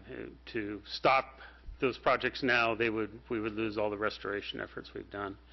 And also any beach and creek enhancement projects, extending the groin, rebuilding the flume, coordinating the permitting for our closure is something I see this position undertaking. And then they will be assisting me with other small projects. So, yeah, Mike? Steve, in view of the potential flush of new projects we're going to put on you, okay, I know that extra money to CIP is a blessing and a curse. Yeah. And also recognizing that this is a remarkably huge paper chase that we've been set upon. Would it not make more sense to tailor this position more as an assistant to Public Works in projects and have more of the responsibilities go to an admin of a lesser pay grade? You follow what I'm saying? It seems like there's an enormous amount of administrative work that's being done here at the behest of the county and the state. It's a mixture of administrative work and understanding the regs and going through that and implementing them. Could it be done by a lesser with oversight? It could, but at this I'm thinking of an amalgamation. Like, do we have enough bandwidth upstairs so that more administrative help from other areas in the city can be given to Public Works to enable this particular employee to be more assist with Public Works projects and less filling out Form 802-3? Okay. Public Works Director and I can look at this. We've been talking about the need for this position for a long time, and certainly the other position that we've talked about in Public Works is an engineer, which would be driven more towards these projects. This is the Public Works Director's recommendation, which I fully support, that this is where the need is greatest. Our bandwidth in terms of other staff is stretched pretty thin right now in terms of administrative support upstairs. You'll recall that the old planning tech position, we're looking at holding it vacant and trying to farm out some of the work to some of our clerks and administrative assistants. So there isn't really the capacity to absorb more work at that level with the current bodies we'd have, and we'd need to look at backfilling the tech. It was just a thought, because I was critical just of the job description of this position was worrisome, but after sitting down with Steve, I understand what he's up against. So I was just throwing those ideas out. It was not a direction to staff, just a thought. Yeah, there's more unfunded mandates by the state and the federal government, and more reporting that we have to do, and more hoops to jump through, and more papers to fill out, and so forth and so forth. But one thing I think we should look at doing sometime is sending a letter to all the churches and the schools telling them that they can't have a car wash in Capitola because that soapy water just goes right down the storm drain to the creek. And that's part of you're right, that's part of the public education effort. While it doesn't happen very often, it just whenever I have seen it before, I just say, oh my God, that's terrible. It's what are they? And they mean well, but I don't know whether we need an ordinance against it. We don't have to make it really difficult, but the Watsonville has that wonderful place at Ramsey Park that recycles the water, and if we ever could find money for that and a location for that, that's the thing to do. But how many car washes do you see? So should we spend $50,000 for one car wash a year? That's probably not a good use of money. So maybe just to say we don't allow car washes and have some other kind of fundraiser. Well, there are certain places, if I'm not mistaken, that we've earmarked that actually do have the ability to have a fundraising car wash and reclaim water. It's a fine line. It takes a little bit of research, but again, that's more workload on Public Works. Stephanie? Yes, Dennis. I think that's a water agency ruling too. If you read Soquel Creek Water District, they don't allow. Yeah, you can only do single car washes. I think right now. Yeah. Steve, a couple things. One is Coastal Watershed Council and Don Alley contracts stay in place. Yes. That part of the monitoring. Yes. Those required monitoring that we need to do. I don't envision this position, as we sit here today, going out and actually doing the monitoring. Those agencies can do it much more efficiently than we can. I have a question for Rich, if you could come up, please. While we're waiting for Rich,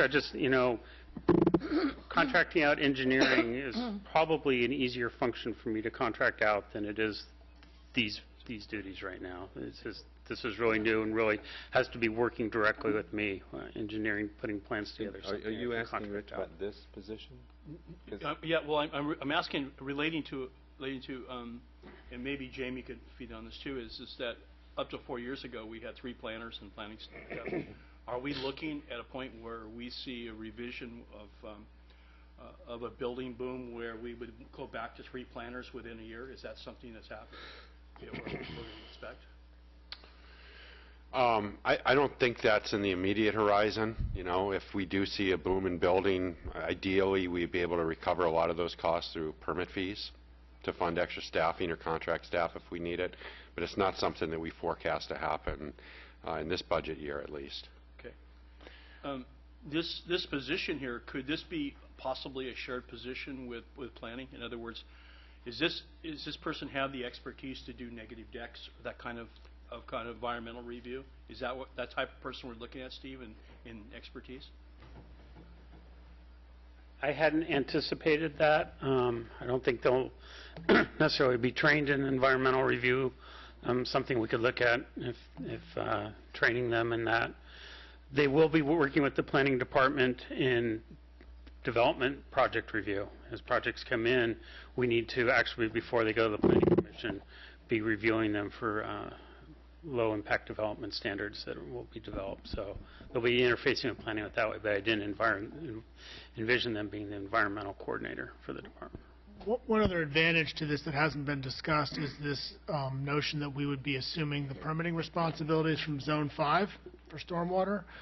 Currently, private projects need to go through approval with the city, and then they go to Zone 5, and they sit, and they wait, and they wait. And then they may receive conflicting direction from Zone 5 about how to comply.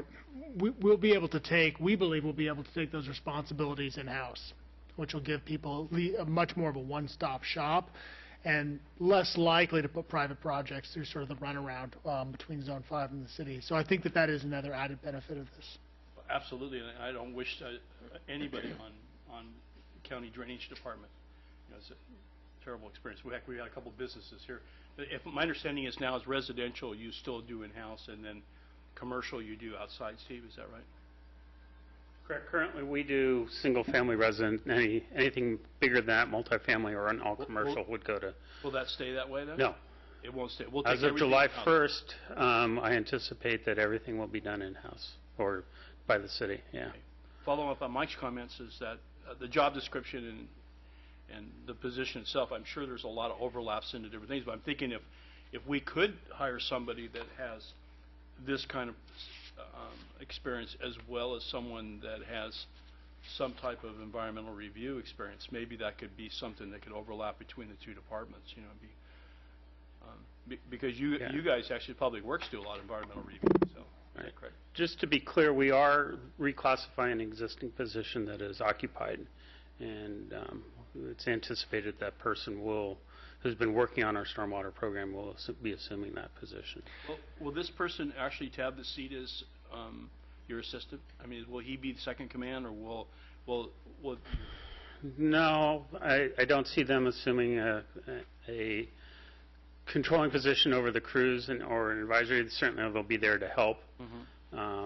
Would they be second command? They'll be the only other person in the office for Public Works. So from that standpoint, yes, they will issue encroachment permits and all that, but I don't see them assuming my duties in my absence. Thank you, Steve. If I'm, Steve, before you go. I'm sorry. Yeah, no, it's okay. Again, one, I wanted to note, I mean, the job description does refer to this position would participate in review of environmental and planning documents, and it lists environmental impact reports. So it seems like there is some ability to have that person grow in that capacity. I guess I wanted to fundamentally get to the ultimate outcomes that we're looking for from this particular position. And I hope it is about achieving a cleaner water, a cleaner environment, a cleaner beach for the community. That's not specifically identified in here, but is that our ultimate outcome with these particular duties and responsibilities that we are having this position perform? Can we say not only measuring the quality of the water and just walking away and saying it's dirty, okay, but then taking some steps, initiating, proposing projects to have us arrive at cleaner water. Certainly, yeah, that is the object of this position, is to, and of our discharge permit, is to reduce the pollutants in the creek and what's being discharged to Monterey Bay. So yes, without saying it in there, that is the goal of the position, is to improve the water quality of, and it does focus on the what's being discharged through the stormwater system at this point. I mean, I would feel better if there was more language in the job description, so that everyone can see this is what we're trying to accomplish. You know, we're not just analyzing things and watching things, measuring things, and then writing reports about things. That our ultimate objective is to achieve, cleaner water, both, and cleaner beaches. We have, a letter just tonight from Melina Summers referring to, trash on the beach. So, I mean, and I would hope that this person could assist and work with us and bringing up ideas, looking at the reasons, bringing up ideas about, why we have these conditions and how to eliminate or help at least mitigate them. So I would just encourage if we could maybe have some of that outcome language in here. I think that's an excellent suggestion. Focus all our we'd be happy to add that. Great. Well, thank you. Thank you. Thank you very much. Did you want to talk about the list of unfunded projects? The next slide. Yep. So part of the deliberations is identifying additional funding that's going to go to the capital improvement program. I think in the budget there's already a list of projects that are funded with approximately $400,000. These are the same projects we presented at the last budget hearing, with the addition of the Stockton Avenue pedestrian crossing improvements that Councilman Norton wanted to add. I've given a range for each project. Depending on the funding that is given for a project, kind of will define how encompassing the scope of work is. Certainly on the Stockton Avenue, the original scope of work that is in our capital improvement program was to raise that entire intersection, put in lighted crosswalks at both of the existing crosswalks there, and add significant signage and lighting. If less than the $150,000 is allocated to that, there's other improvements we can find that will make that intersection safer. We've talked about reducing one of the crosswalks there. It's something that the actual Traffic and Parking Commission is wanting to look at. So, each project is scalable. Hill Street, I recently received a petition from the residents on Hill Street asking to remove parking on one side of the street. I'll be scheduling some hearings on that for the council to have. If we want to build sidewalks, it's probably closer to the $120,000, even though it's missing a zero there, and I apologize. If we just do bike lanes and remove parking and put signage in, it's closer to the $35,000. Rispin, as we all know, we could spend a lot of money on. Or, that's kind of pick your number, and we can do the improvements. I think probably the biggest, most urgent need out there, besides completing a plan of what we want it to look like, is to work on the pathways around there. If we get some access into the mansion itself from Wharf Road, we can start eliminating some of the fencing that's there. And finally, the park improvement at Monterey and Park, it's now that the Regional Transportation Commission is ownership of the railroad right-of-way. We think we can partnership with them and Santa Cruz Metro to try and improve that area into a kind of a historic depot site. So again, there's all ranges there. Take your pick. Tell me what you want me to do. Thank you, Mike. I'd be glad to. I think of all of these, Rispin is such a far low priority for me, only because we don't know if we own it. And we don't have a determination yet. But that said, I think addressing the ADA issues that we have and impending potential legal issues, that probably the ADA portion of the path warrants some attention. But everything else is stellar. I mean, I think, I can't speak for the state and think like the state, but I can't imagine those pathways ever becoming, anything but public pathways that we're maintaining. I can sell off the building or something, and that's more likely, but I think Rispin Perry pathway is there to stay. And after my involvement with the Oversight Board, the successor agency, know, huh? my imagination has run wild. Okay, all right. So, and I'll just add, if you don't like these projects, we can always pave more roads.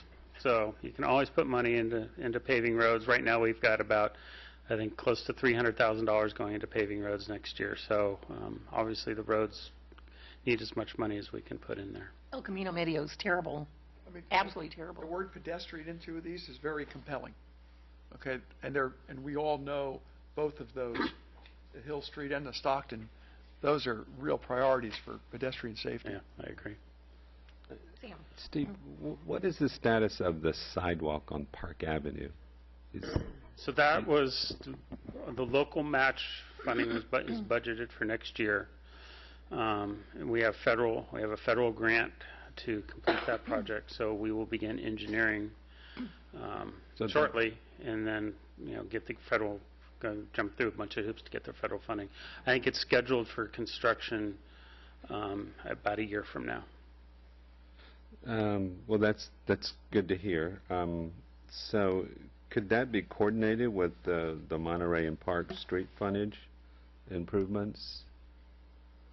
It could, and certainly we could do it as one. We could probably move quicker with the project here if we kept it separately, because the federal dollars in there will slow that down considerably. Mm-hmm. Okay. All right. Thanks.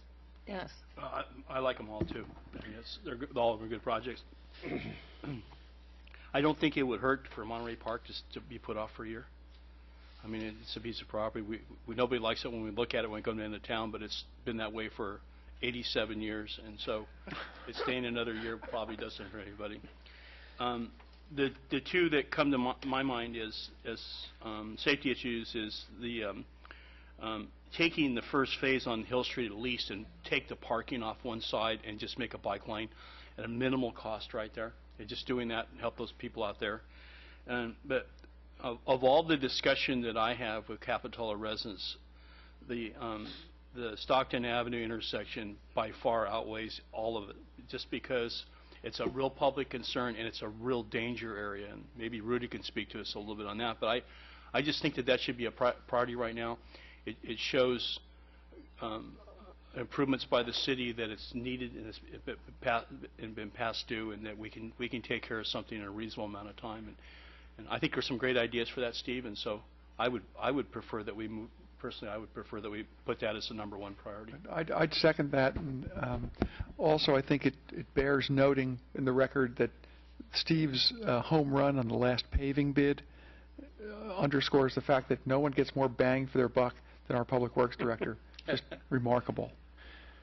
Yeah, that was shocking. You pave on. Yes, yes.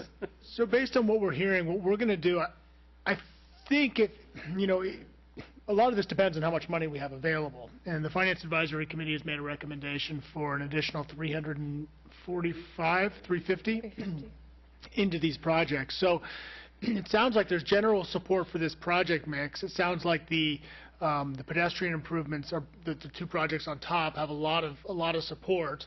I think you could do them all at a reasonable level. You couldn't complete the RISPN, but clearly the RISPN will suck up as much money as we want to put into it. And I think the community development director is entirely correct that the trail is the trail. The trail will be ours forever. And so I think we could come back probably with a reasonable level of funding for each one of these projects to do some ADA work on the trails and get these other projects going, so that hopefully, we have a lot of visible construction in high-profile areas here coming up in the next 18 months, which I think is all of our goal, to really be able to make a difference here. Jamie, do you think it would be prudent to include Peary Park as a part of when we're looking at improvements to the RISPN? And looking how all that integrates together, and maybe whether, if we do some initial phase projects, or maybe are there things that we can maybe do in Peary Park to make that safer, a more attractive location, and maybe it wouldn't be that expensive. I'm certainly open to ideas, and we will brainstorm and see if we can come up with anything. I know that we've been limited in the past on what we can do with Peary Park, given its proximity to the creek and the riparian habitat. I can say as part of the overall RISPN park project was to make it a complete park from the Peary Park side to the RISPN side. Right, so make it one we whole integrated. envisioned bringing the two parks I think better together. At least from a design and engineering standpoint, if we could maybe look at those as one contiguous, park, a public space. I'd like to earmark $100,000 for the RISPN so that next year at this time, when we're here making these decisions, maybe we'll can find another $100,000 so that we can do something for $200,000. But I think if we lose it, we lose it. But otherwise, it's sitting there, and because otherwise, it's going to take a lot of money to do that project, and we should start earmarking and setting aside some money, I think, at least now for it. And so we can maybe look at that and if we keep it, great. If we don't, well, we'll move the money someplace else. But nothing should trump, the first two, right, Stockton and Hill, funding them to their completion still doesn't make up the 350 recommendation from the FAC. Correct. And they're just pure public safety. When you see people walking down Hill Street and cars swinging down at, as fast as they can go, it's scary. And arguably the most dangerous thing anybody does in Capitola is cross Stockton. Okay. And by the way, with regard to Peary Park, I'm still on the light thing, because I've never met a fish that trumps public safety, and some low-level lights could probably happen there. We got an extra bridge here. Can we move it somewhere else? Bridge to nowhere? Are you saying we have a bridge to nowhere? Bridges. We only need one bridge. Yeah, no, the bicyclists own one of those bridges. You need to keep the bikes and the ADA access separately. Don't fool with the bicycle. bicyclists. Have you ever seen a wheelchair and a bicycle or a pedestrian on either of those bridges? Treasurer, you have questions. Yes. Could I get some clarification on the conversion to the park in terms of we're potentially facing some type of, it sounds like RDA clawback on this property. There's a potential that we won't own this property, and then to invest in making improvements before we're really sure if it's ours. Do those interrelate, or are they completely separate? I think if we focus now, like I said earlier, I think the pathway, the RISPN-Peary pathway that goes from Nob Hill up to Wharf Road, I can't imagine that ever going out of our control. Okay. The RISPN building itself could, so I agree, probably don't want to focus on doing anything in the building, anything with that property, but I think if we focus on the RISPN-Peary pathway at this point and the ADA access through there, I think we would, I think that would be money well spent. Okay. And then just to pick up on some conversations that happened during the FAC, Councilmember Termini brought it up, which is you've done such an excellent job locating matching funds, and as we look to allocating a portion of the insurance settlement, would it be possible to really explore options for matching those funds? And, I mean, you probably already have that on your agenda, but it was a great suggestion. Right. Certainly for Rispin, I think there's park grants. When we get to that portion of the project that we will be able to go after, we'll have a plan, we'll have everything in place. The smaller pedestrian projects, it's a little harder. We can try. There are some, probably not, I was going to think some Safe Routes to School grants, but those really are up for by New Brighton. We're always looking for grants. The RTC is our biggest transportation granting agency. They have a 2-year cycle, and we almost always get money through that cycle, and we'll continue to go after those. Okay. Are there any other projects that you can think of where you might be able to garner some matching funds along with the insurance settlement?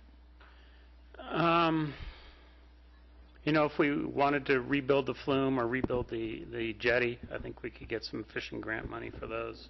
Both those projects probably need to happen, but those are very long-term projects to get approved. Or Coastal Conservancy. Or Coastal Conservancy, yeah. But I know Fish and Game loves what we do at the flume, and if we kind of had trouble figuring out what to do with it. Fish and Wildlife, now they changed their name. Oh, thank you. You're right. It's not game anymore? It's not game Fish anymore. and Wildlife, That's yeah. politically correct.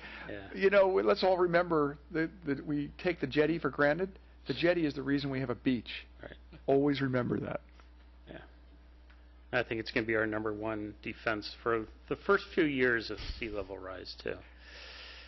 Should it face the other way? I'm only kidding. So, Thank you. Any other questions? Dennis? Yeah, I'm going to bring up the Rispin issue again, but I'm going to follow up on your comment, Stephanie. And I think that we do need to come back with community discussion on the Rispin again. It wouldn't be a bad time to just discuss, you know what, for the next 10 years or next 20 years, this is our plan to take care of that property and have some community discussion on it. And maybe you could get more direction from council on what we're thinking of, what that property looks like and where it is. So instead of starting into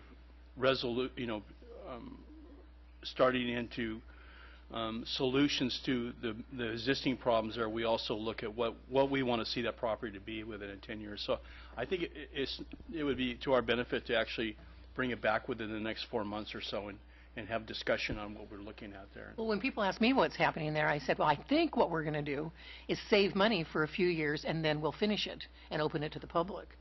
And we have to have, I think we have to have some kind of a plan, because otherwise, I think, we look really foolish that we don't have a plan, and we spent all this time and money working on it. So I thought we only needed a couple $100,000 to do that. I guess I was being overly optimistic. But if we could, put aside $100,000 for 3 or 4 years, then we could start, and then we'd have I certainly it. would want the fences down. That would be a start. But I think as discussion, if we could just give some clear direction to staff what we're looking at over the next 10 years, that would be helpful. So a couple things to keep in mind is we have the state controller coming to do the audit here this summer. We do expect to see the results by the end of the summer. So maybe when we see the results from the state controller's audit, that might be a good time to bring the project back. I anticipate that could be September, somewhere in that time frame. And then there are certain types of improvements which we can do today on the property. For example, repair and maintaining the existing pathways, those sorts of improvements. When it comes to taking down the wall, and I know you weren't talking about the wall when you're talking about the chain link fencing, and sort of an overall park plan, there does need to be a permit and a design and environmental review. And so that, you'll recall, is kind of the first step, in a sense, is saying, okay, we're going to go out and we're going to get permits and do environmental review on a project, which would also facilitate our ability to go get grants. So we don't need to get into it too much tonight, but so as everyone's aware, I think probably a reasonable time frame would be we're going to have a hearing about it, and we'll know more in September. We're going to have a hearing about it, and then the first step probably is going to be allocating money to go forth and say, okay, how are things going to lay out on the site, and are we going to take the wall down or not, make those decisions, and then go out and get funding for it. It also works as a stimulus to the community. There may be some private money involved in this. In other words, we've talked about many times about restoring the pond and some of the original features of the upper area. It's a good time to bring the public into the process and finding if there's some private money that would like to help us out. So, Hope springs eternal. You know, I was thinking tonight, come to this meeting, it's been months since we've actually talked about Rispin, so I think scheduling some special meetings and some town halls, I think we're ready again, because it is our national pastime in this town. And what would we do if we didn't talk about the Rispin? Thank you very much, Steve. Thank you. Thanks for all your good work. The next slide is about Capitola Police Department.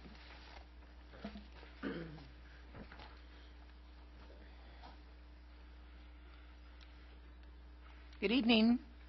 Good evening, Madam Mayor and council members. Rudy Escalante here, Police Chief. So at the last meeting, some questions came up regarding crime and budget data over the last 5 or 6 years. And so the staff put some numbers together for you to look at, and I wanted to be able to have that opportunity to go over them with you. As you can see, the first 2 lines, which is the budget and the general fund overtime, just to remind you, those are all fiscal numbers, and we look at the calls for service and the Part 1 crimes we talk about, those are by calendar year, January 1 through December. So they're a little bit different because of that, and so I wanted to make sure to clarify that before I went through the numbers. So you can see how the proposed budget for 13-14 is 2% below the 12-13 estimated budget as to where we're going to be coming in. And over the last 3 years, the actual budget has been lower than it was in 08 and 09. And that's due to several factors. Obviously, in 9-10, we had a vacant captain's position, and the chief was half-time at that particular time. We had a 4.6% furlough during that period as well. And along with a defunded position at the at the mall substation. That was a 3/4 time position where that was funded through our SLUF monies. In regards to the overtime, there are overtime monies that are grant funded, so I have taken those out. Those are strictly general fund overtime monies. You can see in 10 and 11 and 11-12, our staffing levels were 30.25 and 29.59. Some of the challenges there was that we had at times 3 and 4 vacant positions. And so it took some time to fill those, and so we had to use some of the overtime monies to fill those.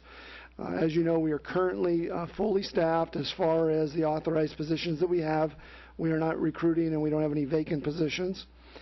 If you look at the calendar year calls for service, you can see that they've actually gone down consistently over the years since 07-08. And there are many factors. In fact, we've been looking at that as an entire department as to reasons why. A lot of that has to do with, we feel, trying to be ahead of some certain problems that we get identified, whether it's through the community or from the officers out on patrol, seeing things that are starting to develop, and they actually go after them.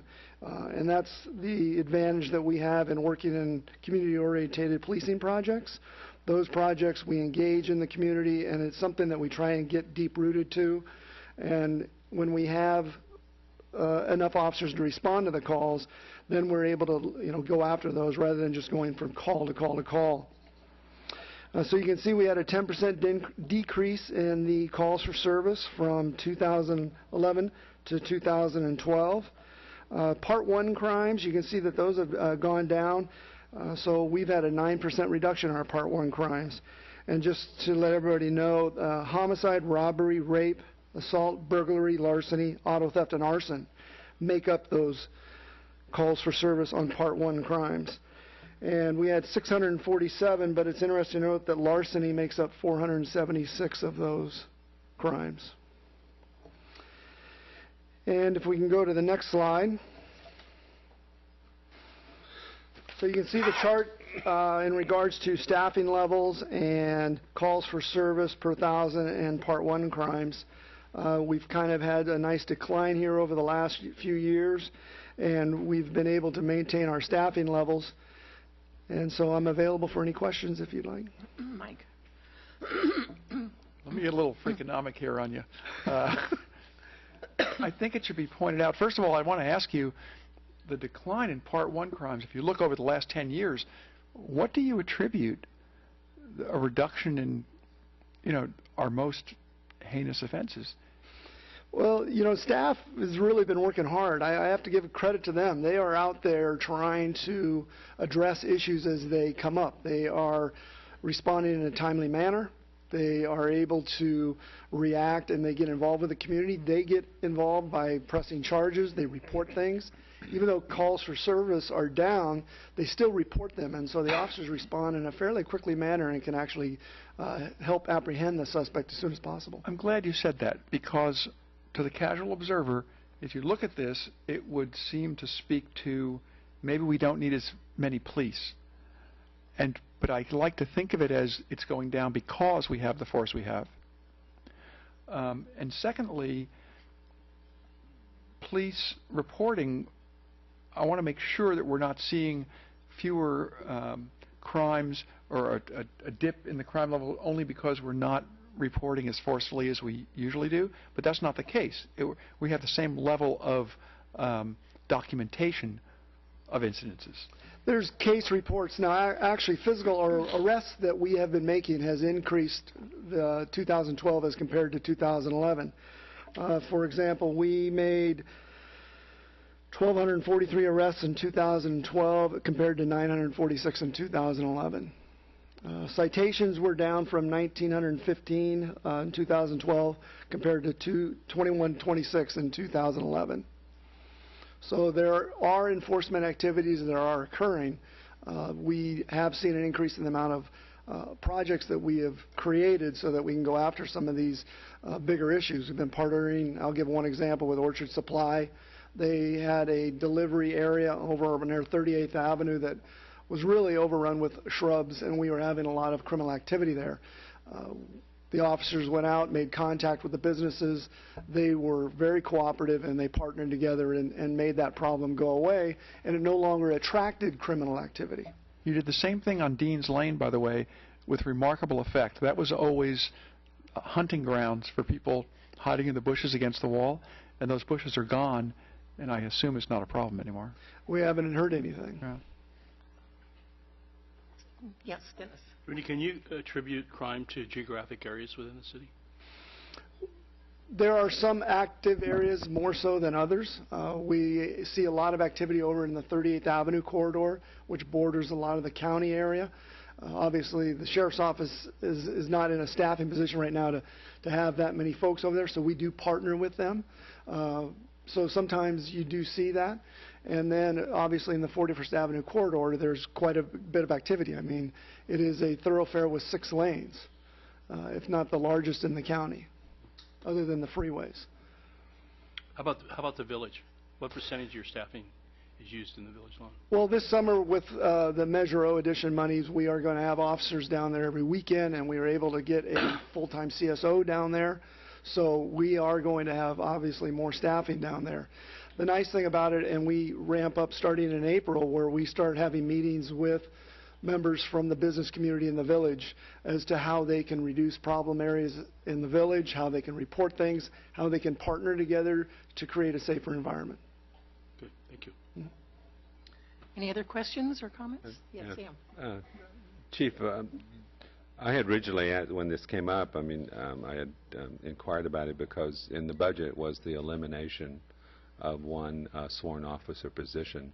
And I guess I just wanted to ask what would be the impacts on the department if we were to lose that position, and I'd ask, what would be the cost of maintaining it. So I guess I'd maybe want to hear a little bit about that. Sure. Councilmember Story, it costs about $120,000 for a full-time officer, depending on what level that person starts, whether they're a lateral or an entry, between $100,000 and $120,000. There is COPS grant money that is available out there, and at the end of 3 years, we have to then slowly, progressively start taking on the full payload of that position. That starts around, if we were to apply for a position to fill that, that would start around 2016, 2017, and Measure D funds start to expire then. So with that understanding of that impact, that is something that we have to really consider going into trying to add another officer at this time. Obviously, we've maintained our staffing levels consistently, and so it does contribute to the point that Councilmember Termini made. And so if we can maintain our staffing levels, I think we're going to be in a better position. One of the things to keep in mind is that through the changes that we made recently with our lifeguard program and then the promotion and the addition of additional CSO, the changes with the lifeguard program is that rather than administering the lifeguard program internally, it's freed up one of our CSOs to patrol during the summer, which is our busiest time of year. In addition, the number of officers, the grant-funded position, which you've alluded to, that's going away in the future, we haven't actually had somebody in that position, I want to say, for a couple of years. That's correct. And so, in a sense, in terms of boots on the ground, we are ahead of the game right now from where we've been in the last couple of years in terms of actual officers out there to respond between our officers and our CSOs. I think that the presence of a uniform in the village has been noticed, and in a very positive way. Well done. And Chief, you have sufficient funding vehicles to do cameras in our cruisers, or do you need money from us? I'm looking at using our state law enforcement supplemental funds that we get, and it looks like we're going to receive that as another year. So I'm looking at those grant funding opportunities to do that. We have non-functioning vehicle cameras, which is a dangerous and tenuous position to be in. Chief, I wanted to ask you, you were talking about our force trying to be anticipatory in how they respond. And I know in Santa Cruz they use a program called predictive policing, and I'm sure you're familiar with it. And do you think that's something that do you find that it's beneficial? And if is that something that would have an application in our community?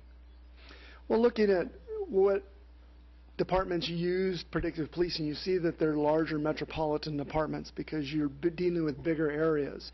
And so officer beats are much larger.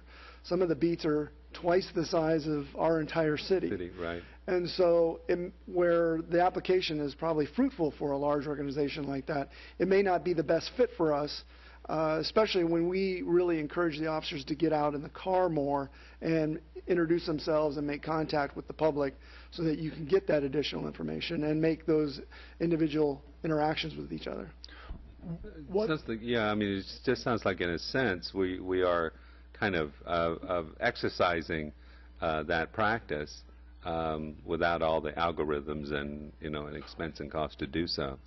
And in fact, one other example that the chief has put in place here for this summer has been to expand our presence in the village, not only with the CSO, but we're looking at an annuitant program to get some foot patrol in the villages on the nights where we know that there's been historically been problems. Those busiest 8 weekends during the course of the summer is probably when we've seen some of the worst incidents in the city, and so we're trying to proactively have people that are there to help stop that from happening in the beginning. So again, it's without the algorithms, it's just based on our experience and trying to make sure that we're there ahead of the game. Okay, great. Thank you. Any other questions? No, I'm very happy with the modest cost of the animal control services that we have now. Talk about night and day, spending the money that we used to spend for it and the money that we spend now. That's a great financial boon to the city. Thank you. Yeah, thank you. Any other questions about the budget or anything else we'd like to go through? Dennis. I'd just like to come back to a couple thoughts about the community groups, and Will actually touched on them, and we've also a number of times as council members, I know Stephanie's brought it up and I've suggested a few times, the idea of finding a reasonable mechanism or a term of formula that makes allocation of to community groups as a total of a budget a much easier process, not only for us but also for those people out there that expect to get the money. And so I'd like to follow up on that. I think we should follow up on that. The other one is maybe we can discuss this and start in so when we come to budget hearing next year with that, we already have something in place. Okay. The other one is that I think the links through the website to community services is a good one, you know, because if someone did not have a tie to services, the first place they may look would be, what is your city providing? And so having a link to maybe another major link that gives that information out may be beneficial to our community. So, a thought. Okay, I had a couple of items. Yes. I think we spoke about getting the reserves up for the shortfall. I'd like to hear at our next meeting where you could see there's some discretionary funds we might have with regard to the community groups, with regard to the chamber funding, which I think we all received a letter on that. It's of utmost importance to me, but I'd like to see where that would come from if we were to restore chamber funding. And that's it. And it's nice to have a gentle budget after several years of rather difficult budgets. And also, it's something to keep in mind that we haven't exactly followed in the last few years, but was a previous practice, was that this was the budget. If there are emergencies, then you make changes. But you don't come along mid-year and say, oh, I have this project that I want to work on. I mean, that just throws everybody off. We should be deciding now really what our major focus is and kind of put things on the back burner, I think, for other projects. It's hard on staff, it's hard on us, it's hard on the public if we do that. And we've done that the last few years, so maybe we can try not to do that this year. Yeah. Any other comments? Questions?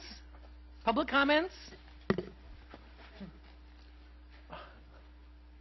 Good evening. Marge Hanson, Oak Drive. Please speak into the microphone. Glad to see both of you gentlemen here. Please speak into the microphone. Yes. Hearing the discussion about Hill Street and Stockton Park Ave. I've been here before. I have made phone calls, apparently not the right ones. I obviously need to learn the channels. We still have a problem on Beverly Avenue at the corner of Capitola Avenue and also at my corner at Oak Drive.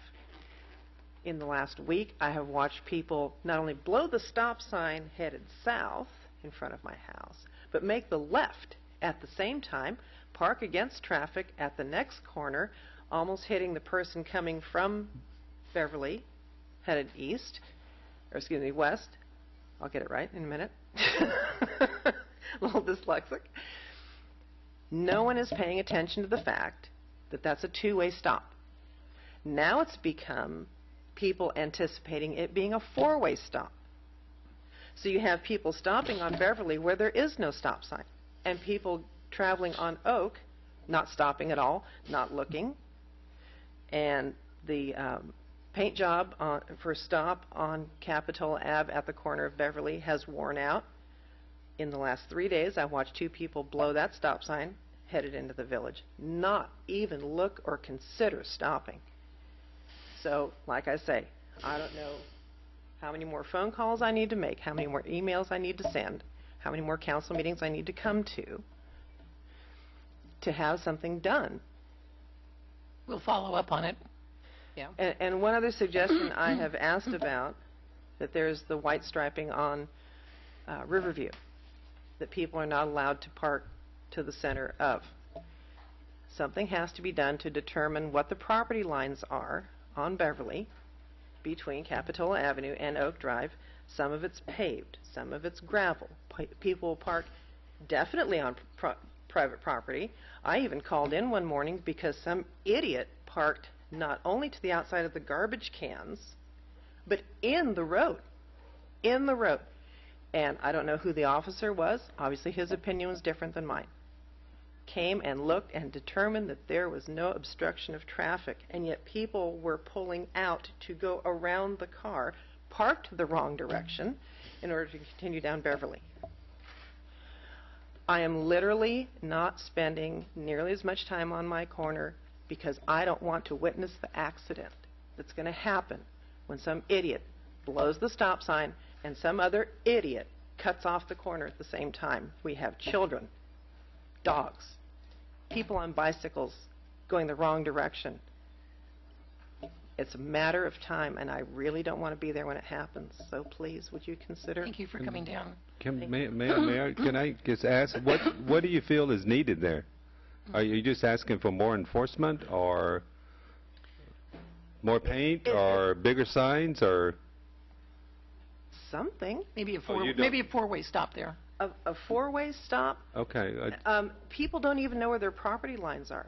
They don't understand the concept that there's a peg or a pin or something, so they either park completely on their property. Well, I was just asking it about, you were talking about potential accident at the corner of Capitola Avenue and Beverly, and people going through the stop signs, and I was just interested in hearing what you believe the solution is to prevent that. On Capitola Ave, I mean, first of all, the roadbed is eroded and the paint is hard to read.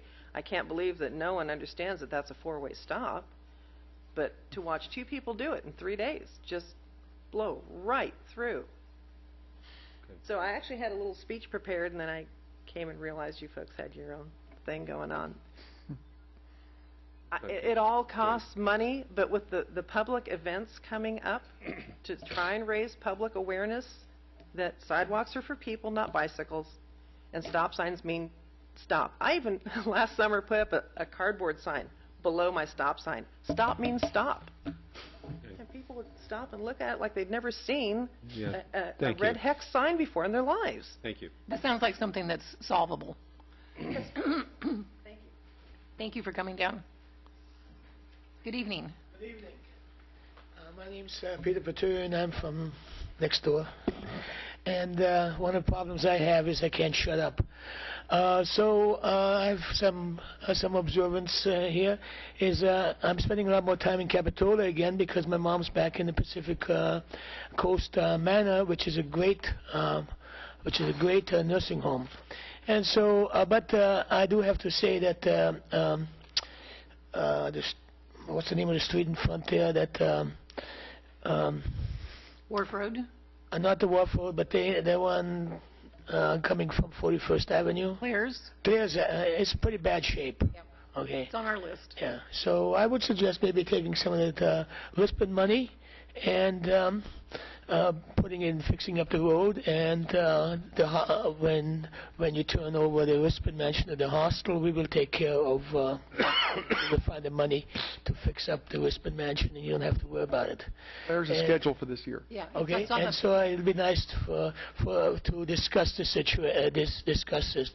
And perhaps some of the council members could come and check out the Santa Cruz Hostel on Beach Hill, and maybe in the evening when there's guests staying there, and find out what's going on, why it's such a great program, why we need a second hostel, because we turn away a lot of people, and it would be nice for you guys to come and visit us and just find out about it, and just talk to some of the people who what kind of people are showing up here from different countries around the world, and why it would be a great asset to have a hostel here in Capitola. The other comment is there was a program just a few days ago on PBS about surveillance cameras, and how a lot of some communities, Boston, they're tying them together, and it would be a great thing for the police. On the average, it's figured out there's only about four officers per shift on the average. You know, probably more on the weekend than during the evening, but it's not very many officers. I think they need a lot of help, and I think a surveillance program like they have in other places to find potential problems would be great for you guys to start. Thank you very much. Thanks very much. Anyone else would like to speak? Any other comments from staff members, council members? Then we are adjourned until next week. Thank you all very much.